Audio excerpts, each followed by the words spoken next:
السلام علیکم ورحمۃ اللہ وبرکاتہ۔ آج کا ہمارا ٹاپک سورہ النساء ہے، آیت نمبر 162 سے لے کر 170 تک۔ آئیے سورہ النساء سے اپنے سبق کا آغاز کرتے ہیں۔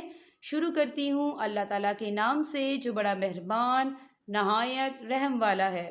ترجمہ: لیکن ان میں سے جو کامل اور مضبوط علم والے ہیں اور ایمان والے ہیں، جو اس پر ایمان لاتے ہیں جو آپ کی طرف اتارا گیا اور جو آپ سے پہلے اتارا گیا، اور نمازوں کو قائم رکھنے والے ہیں اور زکوٰۃ کے ادا کرنے والے ہیں اور اللہ پر اور قیامت کے دن پر ایمان رکھنے والے ہیں، یہ ہیں جنہیں ہم بہت بڑے اجر عطا فرمائیں گے۔ یقیناً ہم نے آپ کی طرف اسی طرح وحی کی ہے جیسے کہ نوح علیہ السلام اور ان کے بعد والے نبیوں کی طرف، اور ہم نے وحی کی ابراہیم علیہ السلام اور اسماعیل اور اسحاق اور یعقوب اور ان کی اولاد پر، اور عیسیٰ اور ایوب اور یونس اور ہارون اور سلیمان کی طرف، اور ہم نے داؤد علیہ السلام کو زبور عطا فرمائی۔ اور آپ سے پہلے کے بہت سے رسولوں کے واقعات ہم نے آپ سے بیان کیے ہیں، اور بہت سے رسولوں کے نہیں بھی کیے، اور موسیٰ علیہ السلام سے اللہ تعالیٰ نے صاف طور پر کلام کیا۔ ہم نے انہیں رسول بنایا ہے، خوشخبری سنانے والے اور آگاہ کرنے والے، تاکہ لوگوں کی کوئی حجت اور الزام رسولوں کے بھیجنے کے بعد اللہ تعالیٰ پر رہ نہ جائے۔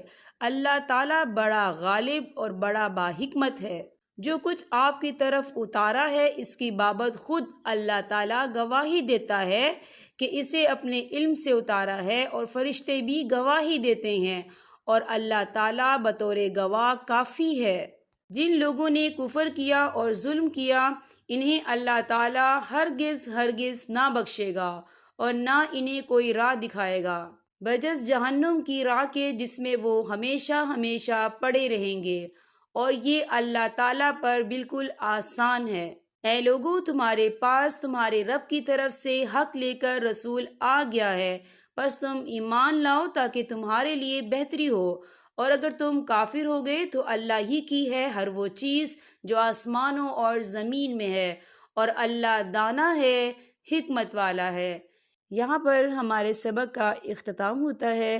اللہ پاک ہم سب کو قرآن پاک پڑھنے، سمجھنے اور اس پر عمل کرنے کی توفیق عطا فرمائے۔ اب میں آپ سے اجازت چاہوں گی۔ السلام علیکم ورحمۃ اللہ وبرکاتہ۔